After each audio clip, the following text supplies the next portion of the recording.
Now, we need to look at the rather dark other side to this truth, which is the opposite of being thankful. What the Bible has to say about that, and it has a great deal to say about unthankfulness. I'll just point out to you what to me are very, very significant statements in Scripture.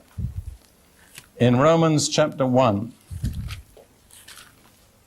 Paul, in a most masterly way, outlines the decline of the human race from the knowledge of God into the most appalling wickedness and sinfulness. And Romans chapter 1,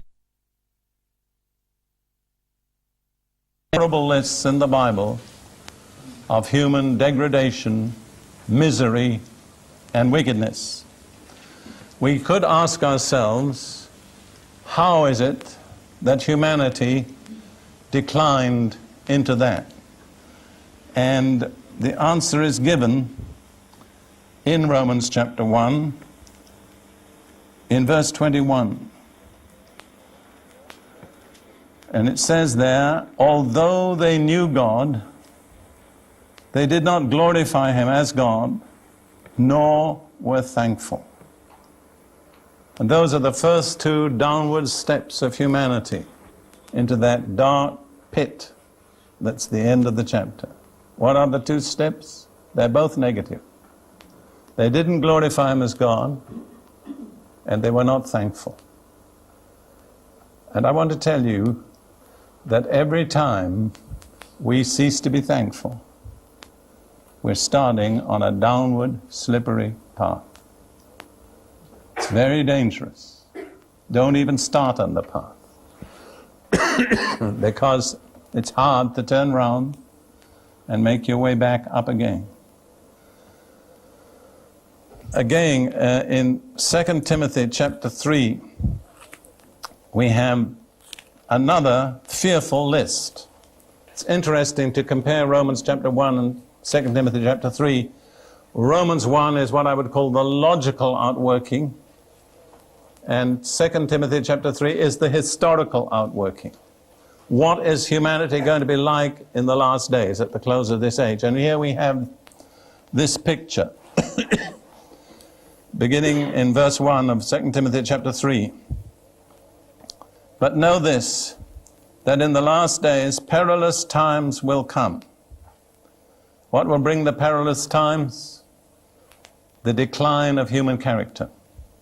For men will be lovers of themselves. That's the root of the whole problem.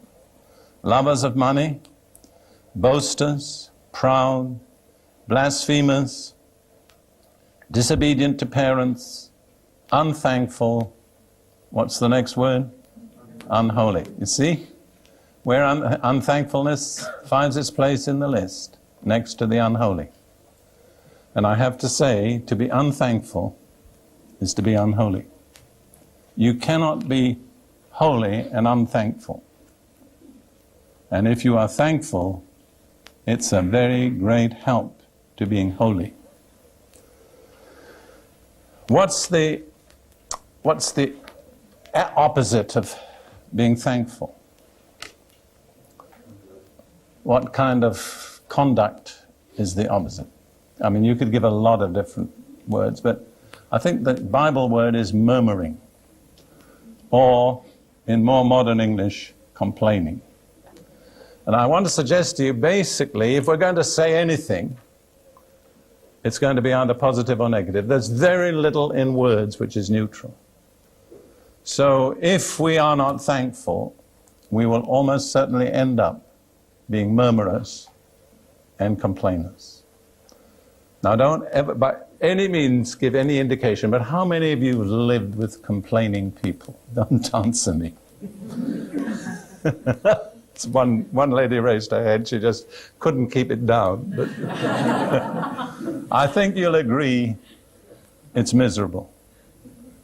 Don't be that kind of a person. Let's look at what Paul says in 1 Corinthians chapter 10 and verse 10. I think it's verse 10.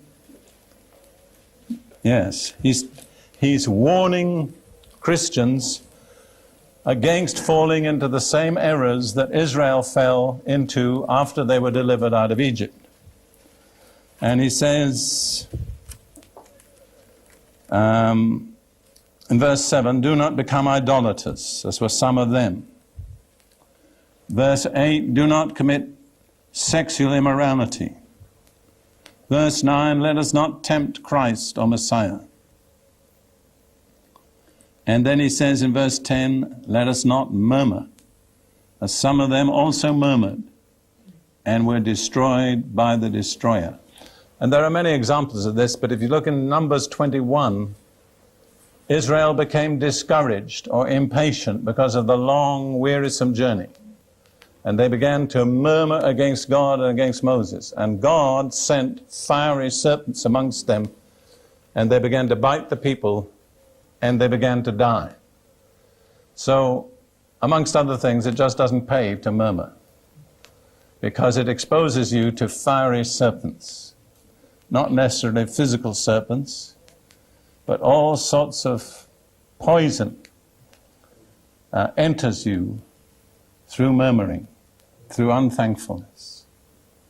So we're really faced with these two opposite possibilities: being thankful or being murmurers.